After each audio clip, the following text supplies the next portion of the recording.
I'm really excited for looking forward to our poet tonight. Michele Glazer teaches in the English department at Portland State University. Of her first book, It's Hard to Look at What We Came to Think We'd Come to See. A critic wrote, the poems in this extraordinary debut are like its title, sinuous, refractory, highly structured, yet in a way implosive too. They're asymmetric blocks holding in balance is always about to give way.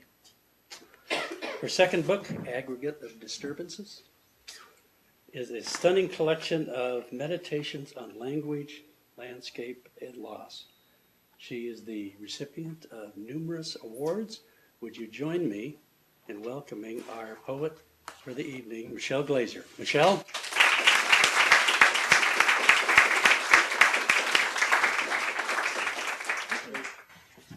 Do you want to remind people to turn these? What was that? Do you want to remind people to turn these? Oh, yeah. Please turn off your cell phones, too. I'm asked to remind you to please turn off your cell phone. Is this work? Is this just for fun? Oh, okay, so I don't have to worry about whether... Can you hear me okay? Yes. Okay. Well, before I begin, I'm going to begin from the book of Topiary by Charles Curtis, quoting Shirley Hibbard, this epigraph.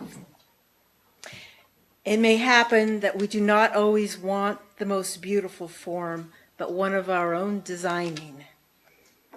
Green animals. My topiary is a hedge against confusion.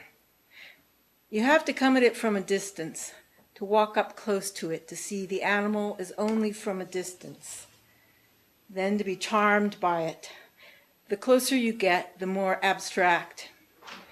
The dog is named for the variegated privet.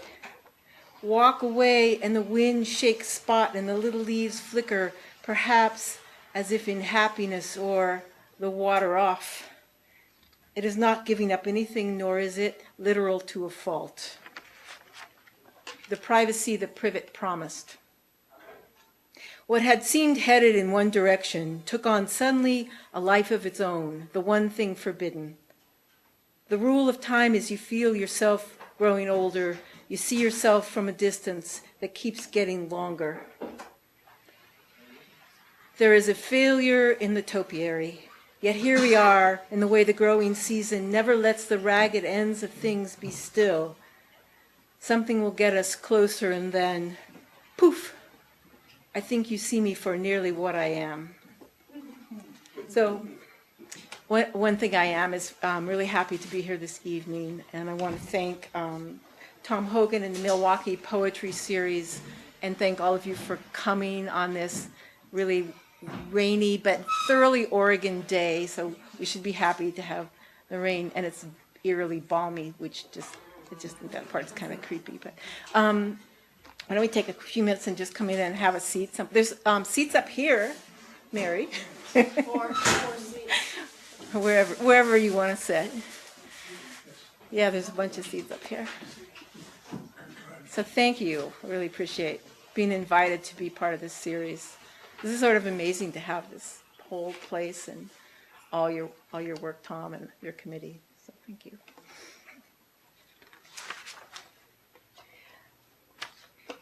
It should give me pause that of the several sonnets I've written, I've managed to, or felt compelled to use sonnet as the title in several of them. One aspect of the sonnet that I like is that inherent in the form is the mind's argument with itself. And this poem is called Sonnet. The epigraph. The threatened vernal pool fairy shrimp is a 3/4-inch translucent crustacean with a 1-year life cycle and a unique survival strategy. Invisible in vernal pools, the fairy shrimp have no secrets. But if their bodies are in water as transparent as desire, what can desire hold? This close to bodiless, what they possess they will not have, and what's seen through seems only there by her imagining them, so that later, when his fingers touched her navel, I'll kiss you there only, is what he said, and let his mouth roam up to where the quarter moon of one breast quieted him. She could feel how he had practiced this before, with his eyes closed and alone.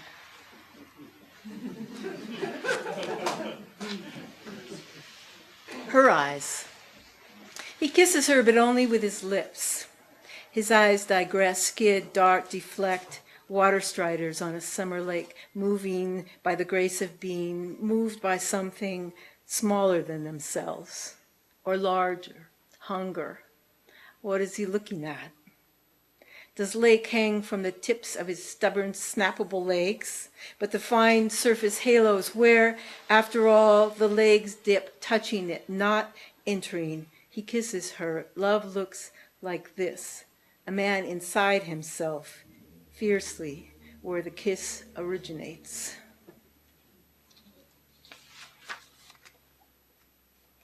In writing, you learn all kinds of things about yourself. I've learned that I'm fond of convoluted titles and ellipses, for instance. And this title, therefore, is one of my favorites. It's where in space is constructed that matter may reside in, and then ... The weather forecast that snow would fall from the sky. The architecture of snow was like the architecture of the storm itself and of the landscape. The weather forecast was that snow would fall. We are like snow, he said. She understood her heart was cold, and that if the walls could not be breached by rhetoric or conjecture, still they leaned comfortably, perhaps, one against another, an aggregate of disturbances, rust that in the meantime corrodes, makes beautiful. You are like snow. She thought, but I told you that before. The architecture of loss, the hand of a loved one. You are not like other weather, he said.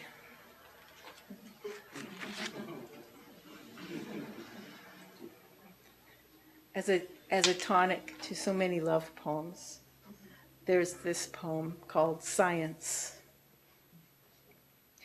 Larkspur, blue moss, his deciduous hands. Oh, but why would you want to? He is somber honey. He is a mouthful of bees.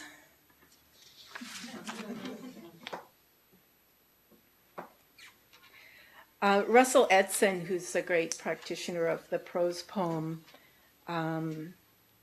said, the writer coming to the prose poem has no rules to keep, and just as importantly, no rules to break.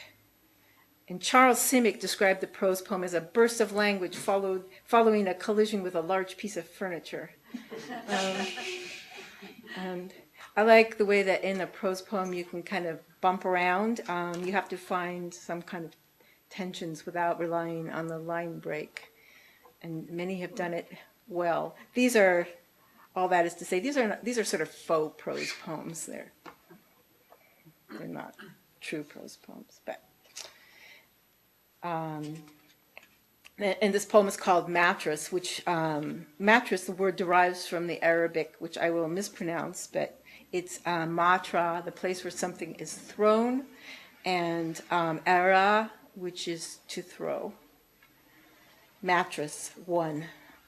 John said it was a mattress tossed there by an angry sea, and I said, or thrown over the embankment from the highway above, by some son of a bitch and dragged down there until we walked closer and looking down from a fold of land slightly above saw that it was a slab, a sandstone unlike the rest, but similar and beautiful now. And then I said, anyway, I didn't believe in an angry sea. 2. The role of kiss is to never swallow what it craves. Unlike the heart, nothing breaks where it falls, though someone is left suspended until another's mouth affixes. I don't believe in, someone says, and something ordinary comes next. God or premarital sex. The earthworm, locking its lips, takes in what it passes through.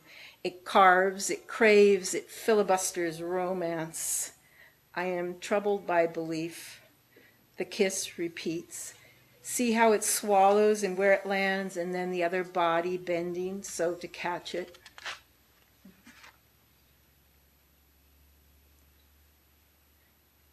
This poem is called Real Life Number 7, Summer. At one point I was writing these real life prose poems and then I would put a colon and then something after that, thinking that if you say it's real life, then you can say anything you want after that. And this one's Real Life Number 7. Mabel Jones is hanging his Depends up on a line in the kitchen. He's 98 and she's his daughter. When she thought about it, she thought she'd die a fat old lady. All her life she'd been kind of cowed by him. Now since the illness he's grown skinny. All summer she opens cupboards, hauls out unopened boxes of cereal, and opens them to reveal their clumsy contents. Moths and larvae ubiquitous in flour, packages of cookies, grape nuts. Each moth stunned, wrapped in its own wings like a person wakened into speech by a phone ringing. After a winter warm enough that they bear up, they bear. Were they born in there, come wrapped in waxed paper? Mabel Jones tosses everything that shows a sign, some shape amiss among the small brown contents. A webbiness to the rice. Pearly maggots, thick and short and vastly segmented, inch fast up the horse-teeth white walls along the ceiling. There is a sort of caged-in smell of rank urine in the kitchen, if he could smell it. They'd fall apart if she washed them. Who can afford it? Her right knee hurts again, and she applies some pressure, and she knows that everything she smells because it enters her. It attaches, its molecules and atoms, and it comes up her nose, her olfactories. Think of that when the hallway stinks after your father, bless him, flushes. A chaos of residential moths into her face. Moths winging the air like stupid flies, moths ganging up like soft memories. No, flies don't flutter. What is this movement of wings that gives flutter to one, purpose to the other? Purpose she understood as intelligence or motive. What is the temperature of change? How will she know it? Two moths mating look like one large moth. Until swatted, they fall apart, fall into one ecstatic death. Think of the diesel smell of buses and of the things you think that you can walk away from. Think of how you take it all with you, in you, and how it starts maybe a little spot of cancer. But he was good to her. She didn't wash them. You can imagine the smell. Of course, he can't smell a thing. How old he is. The larvae are livelier than him and faster. But the moths, their inept and unrehearsed flutterings, one takes up where another leaves off. She presses one into the wall. Now there is a stirring, now there is a faint mark.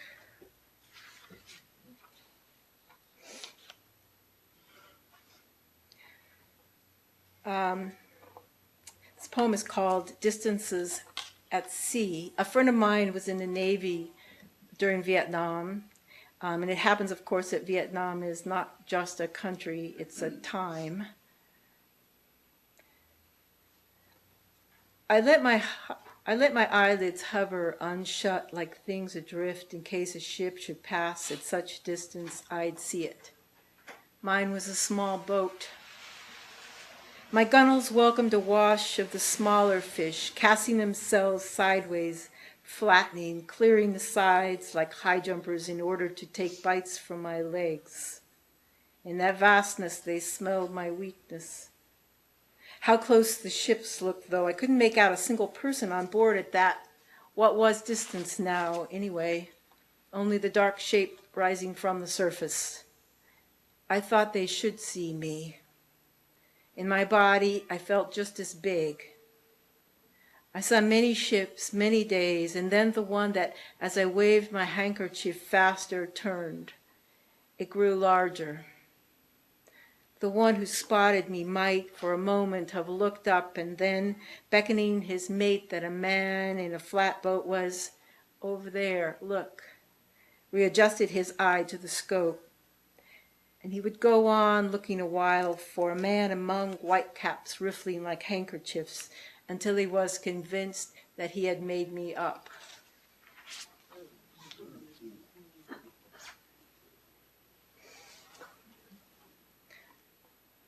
This poem is called Bright Things. The old man who was dying, quietly, when he was 2, swallowed a safety pin. Who was almost still now, then was a rambunctious child, putting a bright object into his mouth because it was bright, because his mouth was how he knew bright things. There are the either ends. Then was decisive, declarative, and accidental. The flesh ripped a little. They wouldn't think about that in the moment, and the moment seems like something to be gotten rid of fast. He coughs, tries. It sinks deeper and deeper then. The mother would turn, and everything happens fast. The boy unable to speak, then again, and the crazed woman descending on him.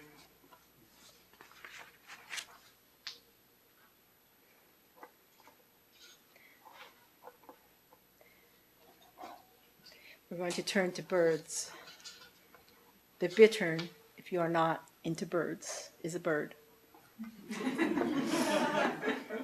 There's a least bittern and an American bittern, and the American bittern is about 2.5 feet tall, and it lives among the cattails and sedges. It's solitary by nature, and when it feels threatened, its manner of camouflage is to stand perfectly still. You all have to demonstrate this in a moment, so get ready. With its head thrust back, its beak straight up, and then it just kind of back and forth, sways back and forth. And if the reeds around it are as tall as the bird, this is an effective disguise. But often it is standing in short grasses, and what you see is a plump bird's body, and this beak jabbing the air, and it's not possible to miss it. This poem's called Two Blinds and a Bittern. Among bitterns, one is blind. Among reeds, bittern is the middle swear. In the blind, I am all eyes. To the eye on the other side, I am abstract, and I too, in green, but nothing to beat your wings about. The blind offered itself as a way to see deeper into what out there kept at abeyance us. Still, when we were happy, we forgot ourselves, something like that. Who watches for what moves and what sits still among the rushes and where the branch meets the bird? I didn't say I was interested in the birds particularly. I just said I couldn't find them. In the blind, we are all eyes, and I am the middle swayer. In the blind, we pull birds out of the sky with other birds. We work like puppets into the net between the firs. This blind runs Cooper's hawks, the blind with the rain gutter and the burlap-covered boards. There is concern about the bird whose tail lacks rigidity. The lure birds ride pulleys, pigeon, dove, English sparrow. They wear leather vests and precious little else. Someone bolts for the hawk, checks it for crop, for molt, for parasites, the wing pit for fat, opens the hatch. It's easy to love a thing against the sky, but you can't just look at one thing and say, oh, it's a red tail. It has to all add up.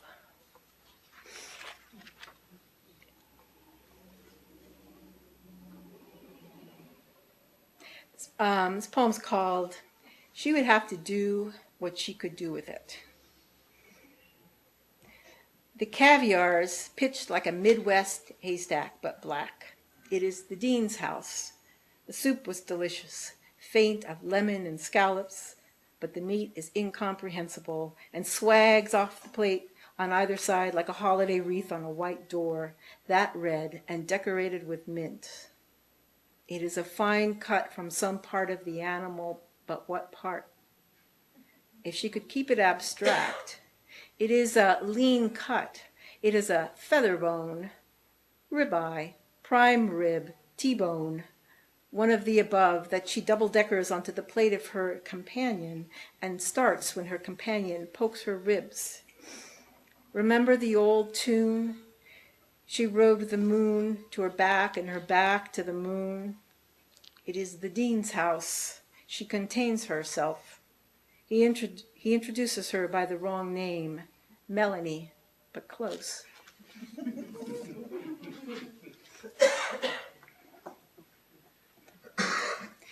This next poem is the one that I sent Tom for a broadside. But I have to say I sent it to him 2 hours ago because I completely forgot. So that's why you don't have a broadside tonight.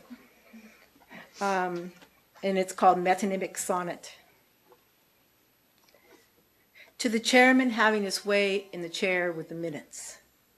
To the motion he makes to suspend them.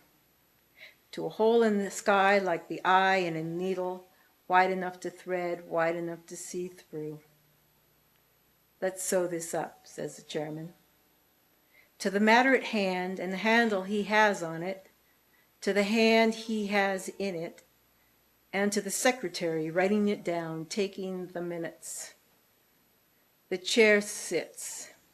His face flushes like a sun gathering color before the skies won over and the dark takes hold. Then moistens. The chair loosens his tie. To the consummate still life, the conference table and the water glasses sweating and the coat tossed over the back of the chair.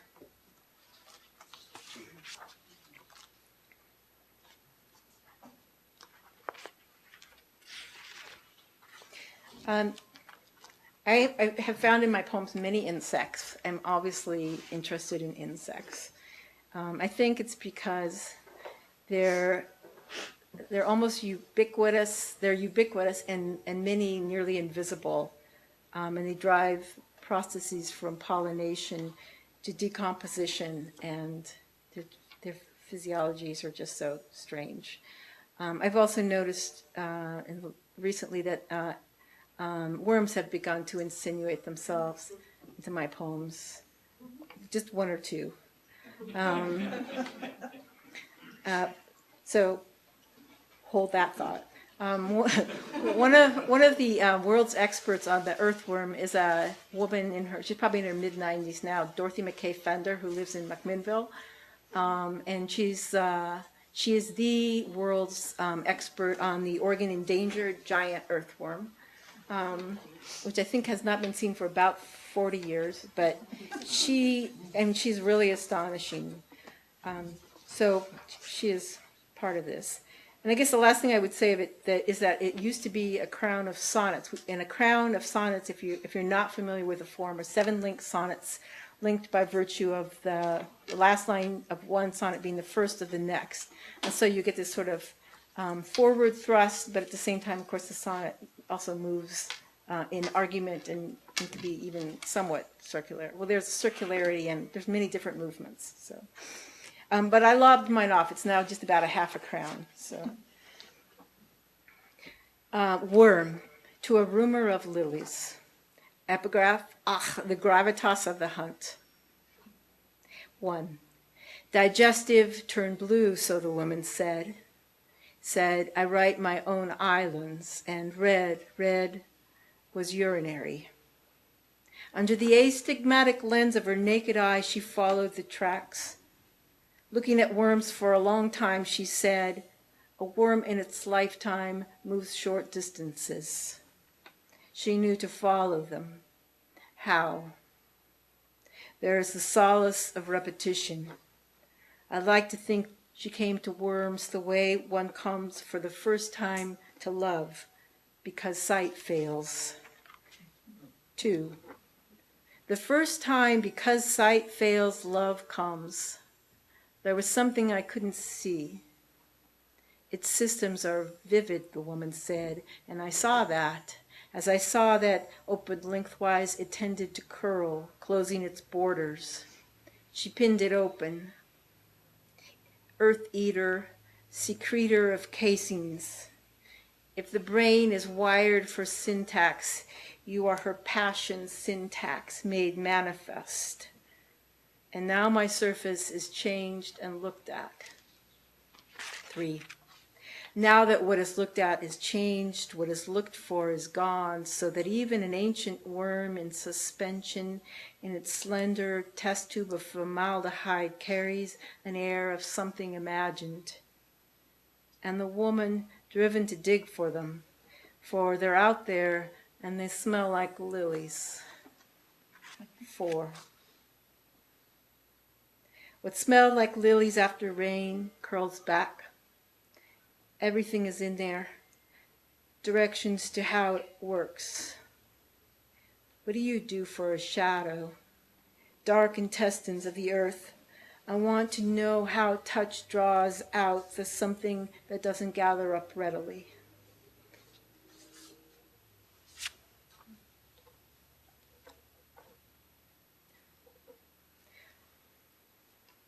This poem is called The Least Amount of Stirred Air a Figure Needed.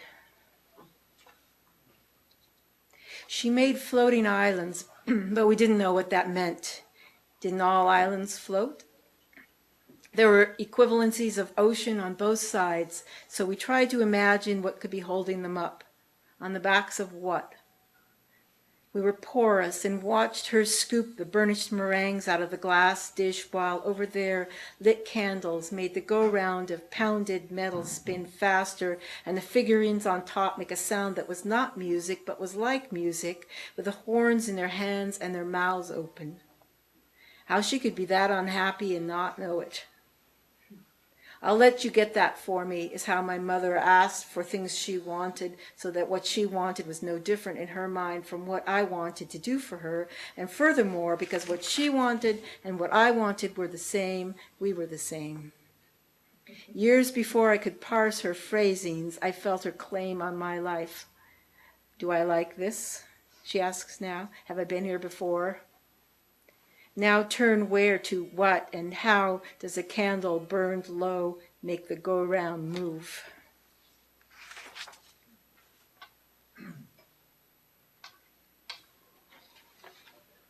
Does anybody speak German? I bet lots of people speak German. Oh, Anita. So, Flüchtling. Flüchtling? How do you say Flüchtling? Is that okay? Okay. Flüchtling, we'll just stop there, I won't explain it, is a German word for a refugee. Flüchtling. I crouched low at the hole where, prodded it with a stick where, something resembling sodden feather or fur found in the wild crab apple the cavity. Lumpen the body shifts, loose parts inside, no more a nation. No borders there is a trembling, the flesh taking direction from the least resistance. The everything inside has lost its place, lost its borders, loose parts in slide, a nation of refugees. No knowing how to move because it is flesh disturbed, because it has weight it will shift. How shall the self remain?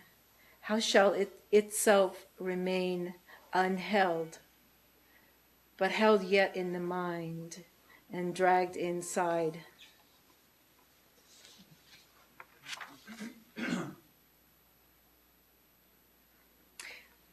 When my nephews were small, when they were 7 to be precise, which was about 3 or 4 years ago, they would ask me to tell them scary stories. And not wishing to mess that opportunity up, I would ask them what scared them. And so I don't know, they would always sort of rattle off a list of things. I don't know if it really scared them. They always said that's not scary. But after my stories were done, which may have been a reflection on my storytelling capabilities. But anyway, I told them the story about, you've probably heard the story about the wolves of Clandestine. I'm sure you've all heard the story about the wolves of Clandestine. Clandestine is a town in Oregon. There are no boys over the age of 8 because as soon as they turn 8, they get fed to the wolves. And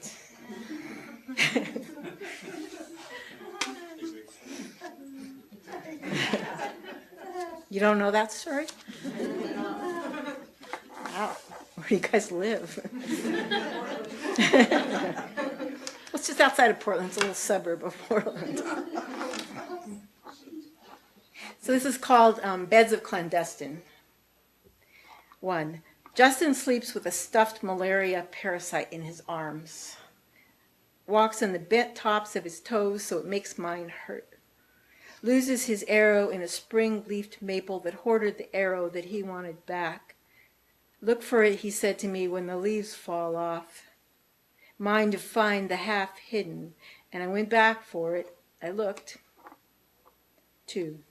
He breaks the pieces where they're scored, stacks them in his palm, places them on his tongue rapidly, one and one, like laying tile before the glue dries.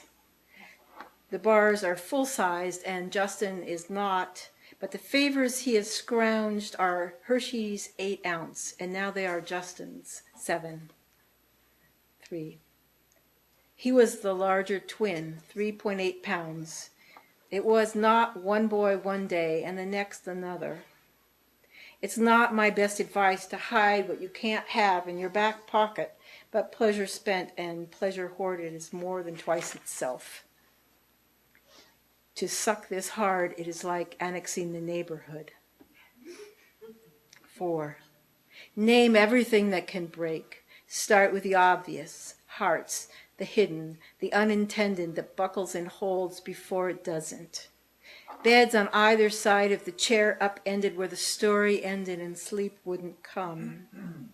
Here smooth limbs insinuate. Something blind undoes in darkness. The moon's inside. Child, this is a phase. Over the covers you flow. Shouldn't wind be the mother of fear? I feed you doubt. You toss caution to the floor. Say, that's not scary, shell. Again, I'll show you. Your pleasure's worn, that is you wear it. The long alluvial grin. If monster is all that scares you, then I'll send them. This is your childhood. Come in.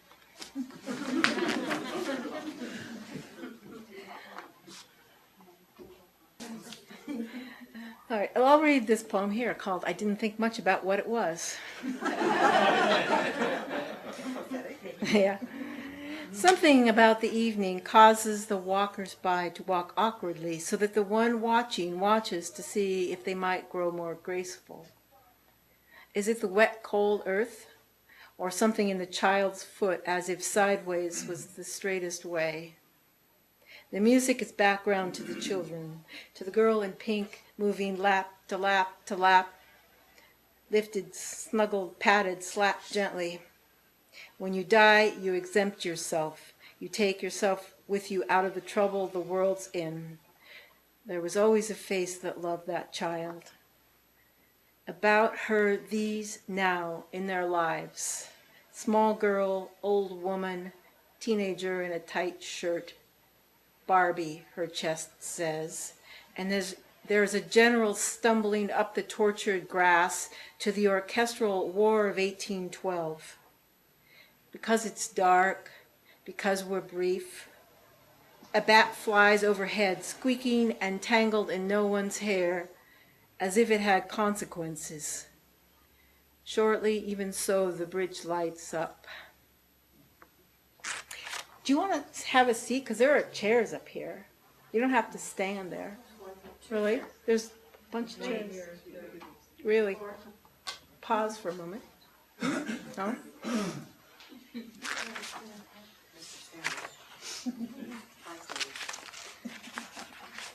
going to rip through some of these.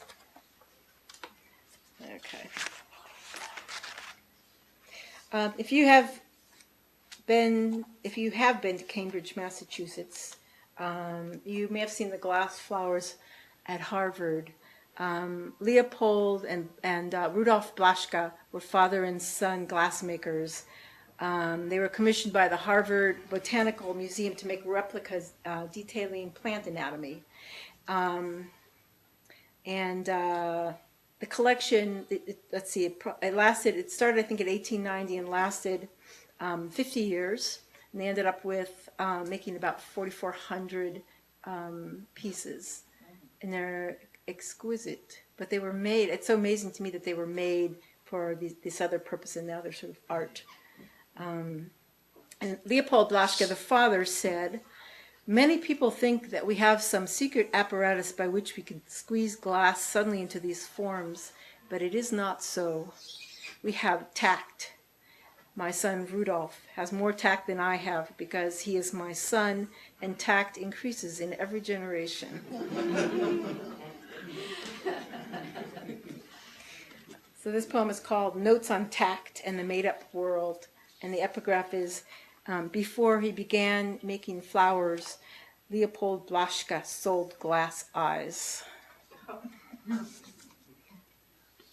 The glass flowers lodged under glass make transparency's virtue transparent, make perfection the object of the object. I sing glass for flesh, glass for cells, flower that says something a flower can't. Against the made thing, imagination scrapes its cheek, for the beauty is made poignant, for how out of unlikeliness the many-stamened eucalyptus globula extends the gaze that studies it. I touch it, it makes a sound. I say it's singing. Still, if I think it is plastic, why will I like it less than if I think it is glass, when it is the same thing, which is not the thing itself? Once in a foreign city, I mistook for a line of men pissing against a wall at night, a line of men praying against the wall. The way the flowers don't break makes me think the less said. And the backs of the men performing their private devotions. Some wanting is containable. I understand the wall standing for nothing save the attention of prayer and waste.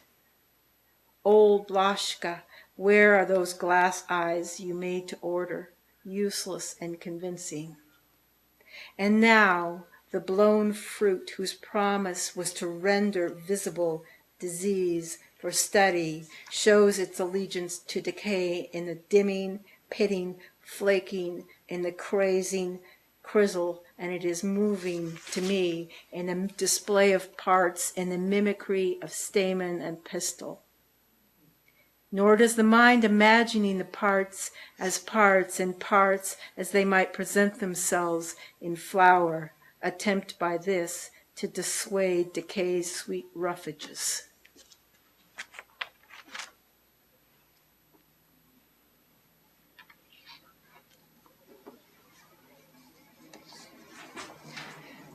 This poem is called Manifesto. Usually I guess a manifesto goes earlier, but this is a late manifesto. Robin in the bird bath below turns its head and with one lunge manifests the smaller bird perched like the last born on the cobble edge to fly off. Then dips its breast into the solitary, shimmies water down its wings, butters them thoroughly both sides. How so? Lifts one switching wing and turns its head back to pick at whatsoever buried itself there.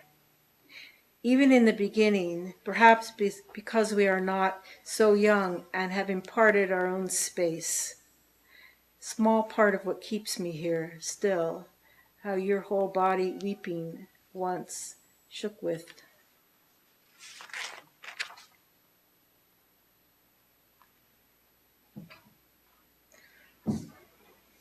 This poem is called "The Rabbi is Pressed into Service." It's one of those where the title becomes sort of the first line. The rabbi is pressed into service annually on Ellen's birth date. As every year the day passes, she would have turned 14, 15, now 21.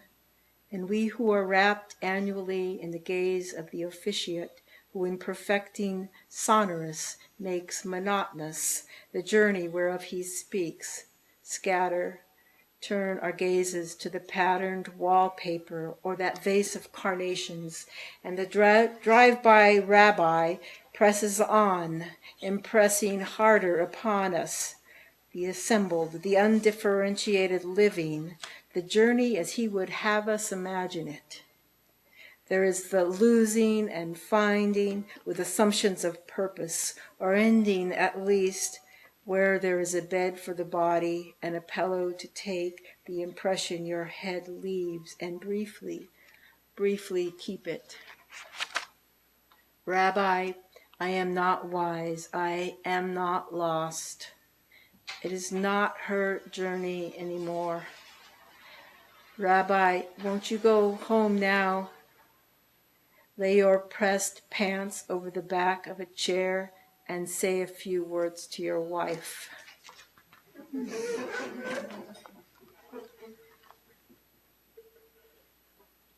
Lament. Emma Howell's book, Slim Night of Recognition, was published posthumously last year. She was 20 when she died, and she was quite an amazingly accomplished poet at that age. Lament. Where the hole's been cut, small rocks exposed, embedded, suspended as floating. I'm sorry, I'm going to start over. Where the hole's been cut, small rocks exposed, embedded, suspended as if floating or caught by surprise on their way. Where would they be going? Emma's gone. And the roots of weeds that had been hidden all this time, ripped, and all up and down the hole's flank, the haphazard scrape marks of the shovel. I want to stand where I can see the hole is overheard, and a woman moves out of the shade into the sunshine. Emma's gone. When her father pitches the first shovel into the mound of dirt and drops his burden onto the casket, that is the most futile sound. A body lost at sea is a subject unattended in the waves. Emma is attended, although even her father said, I don't like the earth much now either.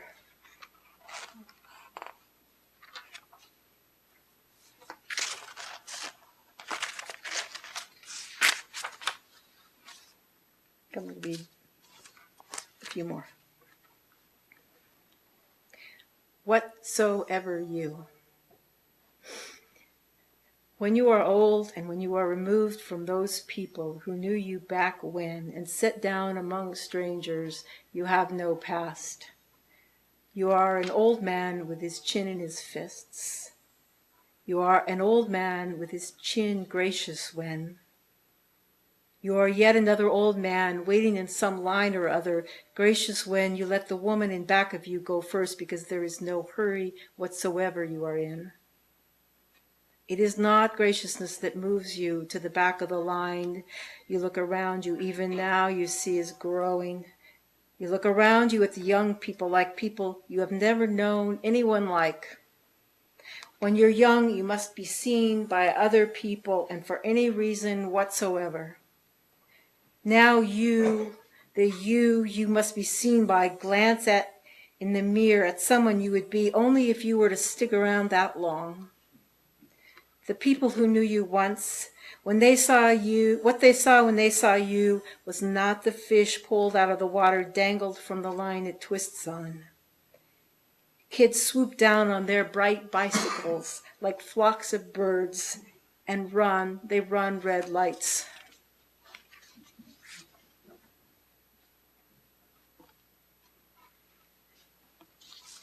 I'll read two more. I think it's two more. This poem is called To the Better View. You may recognize a few place names here. Osborne's Ice Cream in Cannon Beach. With a better view out back, we sit where the storefronts dangle starfish on strings for your rearview mirror for your Christmas tree. Shirts festooned with sand buckets and the titular rumble of ocean is only a backdrop to a thought we might or might not have. The way traffic sounds back home.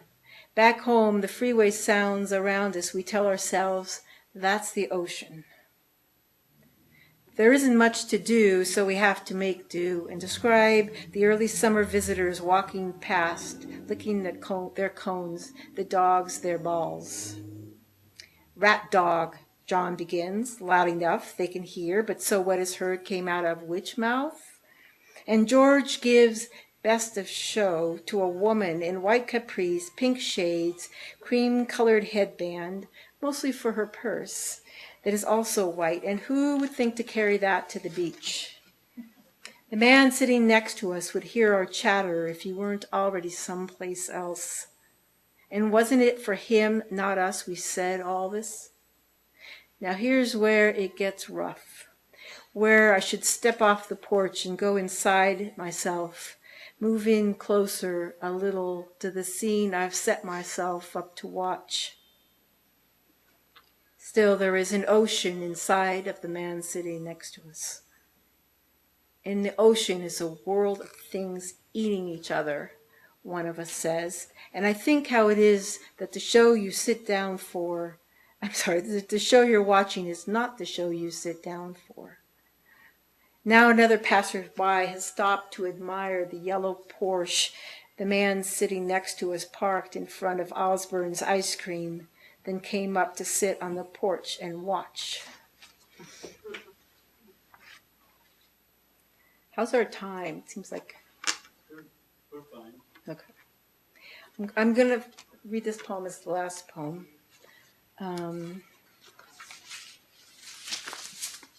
Called part of which is remembered and the other part is forgotten, is not forgotten. See, I'm starting to revise my poems and titles. And has as an epigraph a definition, partly a definition, Middle English from Old French from Latin musculus, which is the diminutive of mouse, CMS in Indo-European roots. So there's a relation there, between mouse and muscle. In the naming of, as in the matter of, in the naming muscle. The path was made of things cast off too and ground down to be mute, indistinct. Bark brown sifted with cellulose and insect bits. On top, plain sight, you were a thing intact in miniature, of toenails, whiskers, naked tail, the color of birth. Eunice said, pink, and I said, scrubbed. But you were even before scrubbed. Slid onto the cardboard back of a pad of paper, stiffest thing around, you came alive. Who was more startled? How could skin the light sees through, hold something in?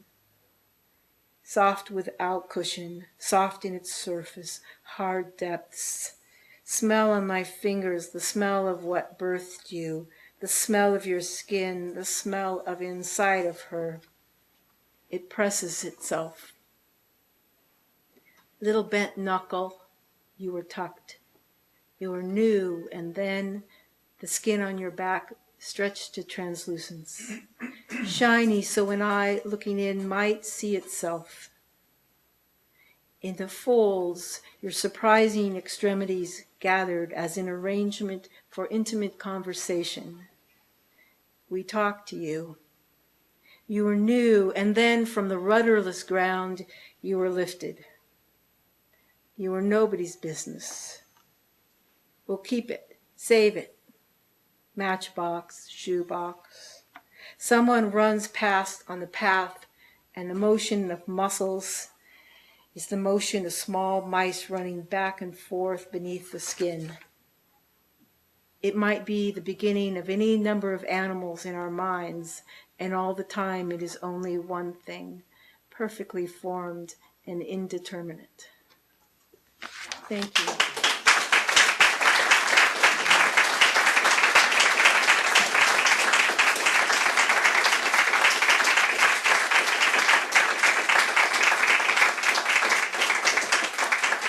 Thank you. So, I guess, are there supposed to be We have time for questions or answers? Or proclamations, manifestos? Yes. I always like to ask, what's your writing practice? How and when do you write? How and when do I write? Well, I am not assiduous about a schedule. Don't plug your sham. Yeah, I'm not. I don't have any kind of regular routine. I used to write. I used to just carry, and I guess I still do carry paper and pencil with me and just jot stuff down, because lines occur, or images, or ideas, or whatever it is, and then put them on a computer, and then the pleasure comes of trying to make things sort of connect with other things, which can happen in many ways, either because subjects seem to bump up against each other and suggest a kind of amplitude, or because there's something sort of formally interesting in the rhythms or sounds or something that begins to happen. So, I'm not. I don't have the William Stafford sort of discipline at all. Do you compose at the keyboard? I have found that I do compose at the keyboard, but I think I have to catch myself off guard in order to write. I can't sit down and write anything that I much care about. But that said, occasionally I guess I do, but mostly not. Mostly I like to be sort of involved doing something else and then sneak up on myself. I think computers have really changed processes in ways that are not always to the good. But it's easy to edit, revise. Easy to lose things. Easy. Well, I just save everything. Yeah. Yeah. I have this feeling that most people's processes are pretty similar, don't you think? I mean, there's probably like 4 grand processes in the world. And you go, maybe there's sort of overlapping circles, slightly overlapping, but anything? Okay. Well, if there aren't any more questions. I suppose I have one. Oh, okay. Apart from Jory Graham, I'm curious about who are the other poets that you tend to read over and over again? Oh, I don't read Jory Graham over and over again. But I read. It changes, I guess. There's some that I really admire and come back to. I like Catherine Barnett's Into Perfect Spheres, Such Holes Are Pierced, her book. I like Mary Jo Bang. I like Lucy Brock Broido. I like Stevens and Williams and Eliot, Canon, Bishop. I read Mary Shebist.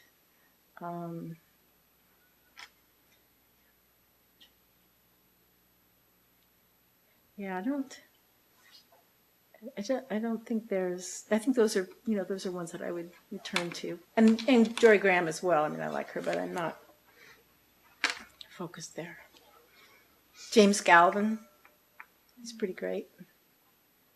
Yeah. How about you? What do you read? What do I read? Yeah.